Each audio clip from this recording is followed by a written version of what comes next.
Fire in the Sky is a 1993 released mystery thriller directed by Robert Lieberman. It's based on a book called The Walton Experience by someone called Travis Walton, and it's a fictional take on an apparent real-life alien abduction. It's set in 1975. Travis and his friend Mike Rogers and 4 others go up to the White Mountains region in Arizona to they've got a government contract to clear some brush up there. On the way back from a hard day's work, they see sort of this red light in the sky. First of all, they think maybe it's a plane coming down, or a plane crash, or it's a fire, but then it kind of moves in a strange way. They're driving towards it, they can't get away from it. And they stop the car, Travis jumps out all of a sudden and sees this big craft up in the sky, and then this beam of light comes down and sort of picks him up in the air and then flings him across the forest. Only a few feet, but all his friends think he's dead for some reason. I mean, he wasn't throwing that hard, but they panic and drive off and leave him behind. They get back to their town of Snowflake. They have to deal with, not only the guilt of leaving him behind, but the suspicion of all the townsfolk and the police, who just assume that they've murdered Travis and left him in the woods. Mike goes back to look for him, but there's no sign of him, and they put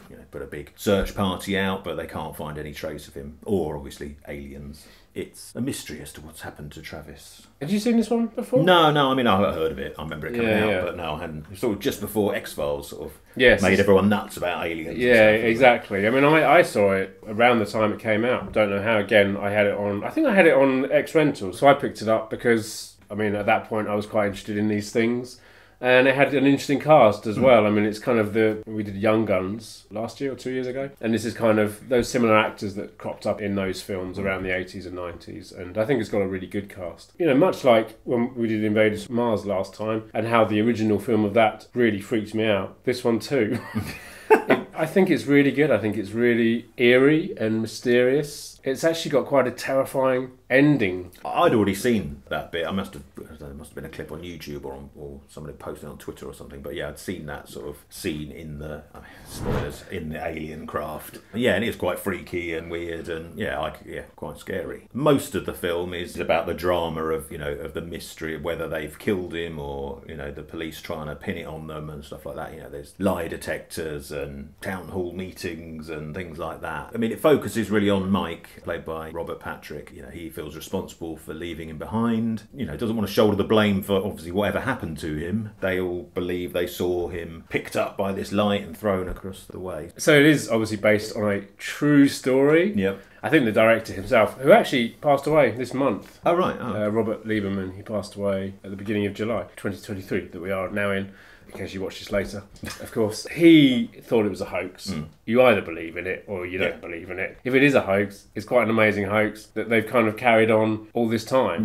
For what reason? Who knows? I mean, they made this film out of his story. So in his original account, what happened when he got abducted or the aftermath of his experience on the alien ship or wherever he was is very different to his original. What's in the film is very different to his original account, because I think the executives thought it was boring.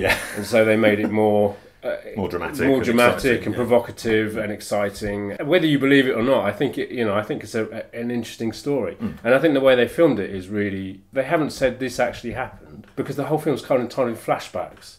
So you are witnessing what they've told you. So there are suspicions. There's a character, Alan Dallas, who's one of the logging crew. He's supposed to be a bit of a nomad. He's kind of joined later, and he doesn't know them all. He's not well known in the town. He's got some conflict with Travis, which they show. Holds a chainsaw near to his face, and so there's definitely tension there. So did he do something? And the film's not actually saying he's been abducted by aliens. No.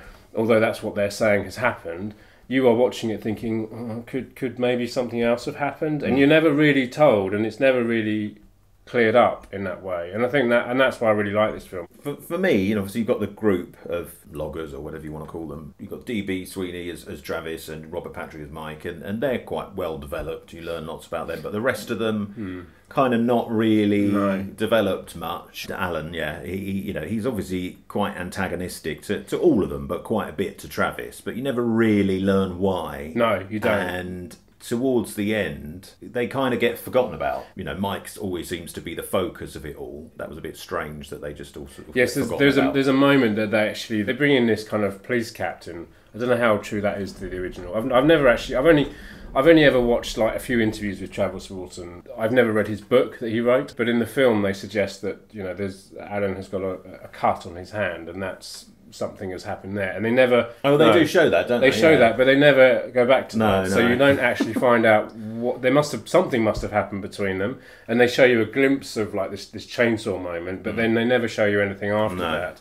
So no, you're right. There's kind of suspicion there, but you never really find out what all that was about, and which I agree. Watching it this time round, yes, they've kind of fall back in the background somewhat. I mean, I know obviously, Mike he was driving the truck. He's kind of the boss. They don't the police. If they think he was murdered, they don't know whether they're all involved, whether one of them's involved. They can't prove either way. The film doesn't really need to focus on Mike as much. They are a group. If there's blame, then they should all be to blame, or they all know what happened, whatever that was. So even if they just covered something up, they're still they're all to blame in that regard. So for me, that was a bit of a shame. They kind of sidelined those characters after a while because they're good actors. We got Peter Berg in there. You got Henry Thomas, who of course was Elliot in E.T. Yeah. So not his first alien encounter. No, and he hardly has anything to do here, really. He's really kind of pushed back, which is a shame because I think he's a great actor. And he's reading the magazine. He's like, is it the National Enquirer? Oh yeah, that's why they think they've cooked up this story because he's reading an issue of the National Enquirer which has a story about alien abduction on the cover. And then Bradley Gregg, who also turned up in a few, I think he was in Explorers.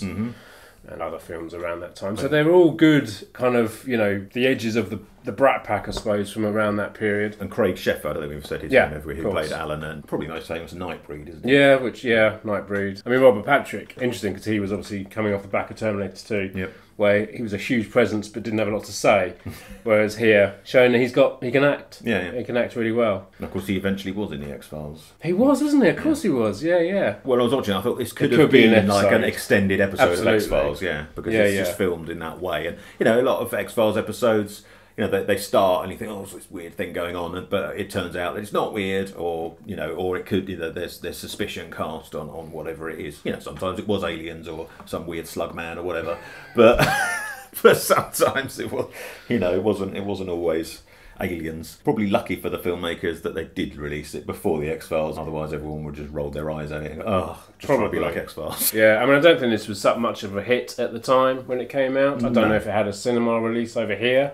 I mean, I definitely remember it being released. I think it's a 15, so in 90, I probably would have been old enough to see it. It feels like a cinematic movie, especially the ending. I mean, if you don't know it, well, it's a guy who apparently gets abducted by aliens. But I'd really like to talk about the end sequence because I think obviously it is made up for this movie, and that's probably what the real Travis Walton took offence to, that it wasn't an honest recount of what happened to him. I found it. I think it's D.B. Sweeney's one of the most convincing portrayals of fear I've ever seen on camera, or in cinema. I mean, there have been many others as well, but I just find he does it so well, and he's absolutely petrified about, because he has no idea what is going on around him, and he's confused, and it's got some quite interesting effects as well. I mean, there's I think a lot of it's wire work, but it's done really creatively, and you're like, how are they doing that? and there's a lot of moments in here where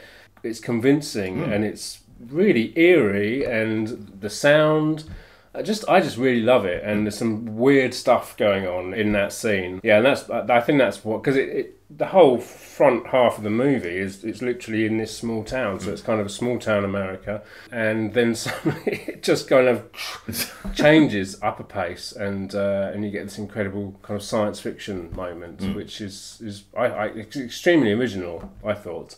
Absolutely. Yeah, I mean, that scene is great. I mean, I think maybe it spends a little too long getting to it, perhaps, but it's not like it's a 3-hour film or anything. It's like an hour and 40 or something. But I mean, if you're looking for sort of a real sort of sci-fi alien film, like, I don't know, Independence Day or whatever, then that's obviously not what you're going to get here, because most of it is sort of a small town drama. It's only right at the end where you actually get any alien action. To compare it to the X-Files is perfect, actually. If you know the X-Files, it is much like an episode of the X-Files, and you wouldn't be surprised if Mulder and Scully just turned up. And Travis Walton is in it as well. Oh, is he? The actual Travis Walton in the town hall section when they're all like questioning. Yep. Lieutenant Frank Waters is played by James Garner, obviously in a big movie presence, and huge. A lot of movies under his belt. Famous, I guess, for playing Maverick.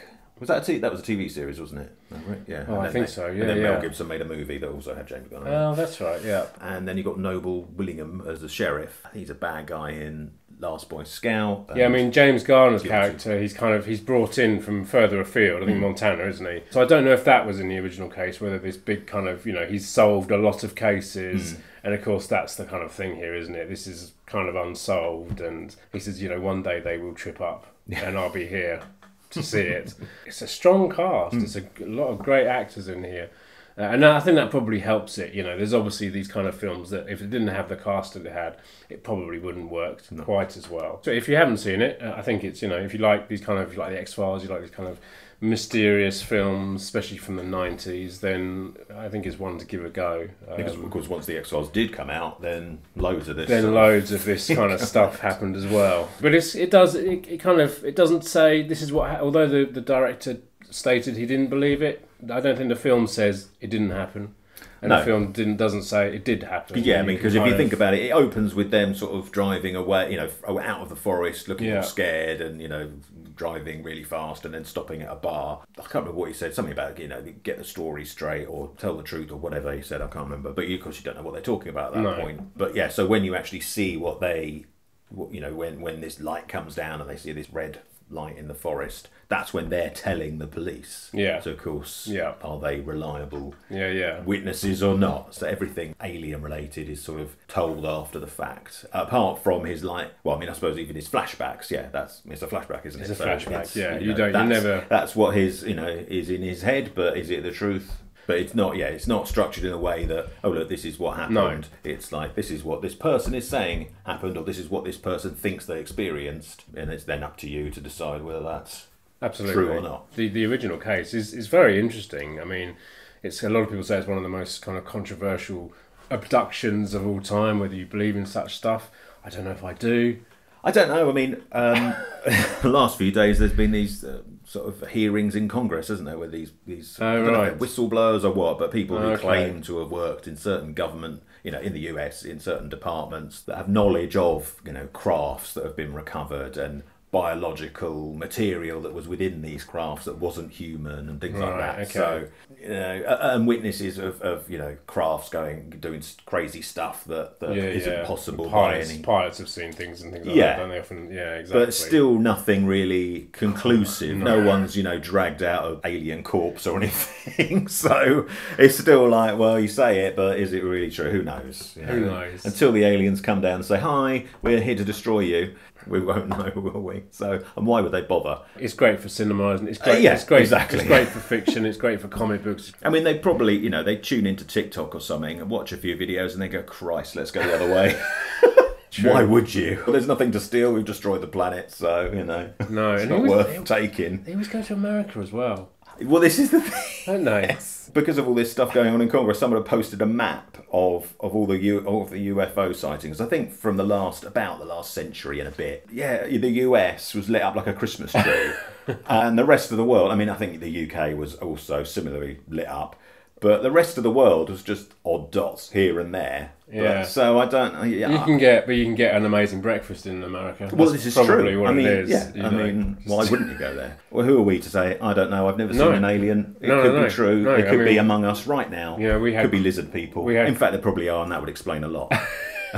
Who knows? If you've seen an alien and you believe they're real, then let us know. Let us know in the comments. Love to have a chat with you about that. I can't say either way. No, but I think they're more likely than ghosts. Let's say that. But again, if someone shows me something that's irrefutable, then hey, I've got an open mind. But so we don't have this. No, it's we watched it on Amazon Prime, so it's on there. Well, in the UK anyway, so check it out on there if you want to watch it. Not many releases. No. I mean, obviously it was released on DVD. But in the US, Shout Factory put it out on Blu-ray. I think quite a decent edition, with some extras on there, but no Blu-ray in the UK, unfortunately. No, it's a shame, because, I still have my X-Rental video copy. I can't watch it anymore. No, you haven't got a VHS player. No, exactly. So that was Fire in the Sky, and as always, if you enjoyed the video, let us know in the comments below. Hit the subscribe button up there, and don't forget to push the bell for notifications. There's other videos to check out either side of us, and join us again soon for another video.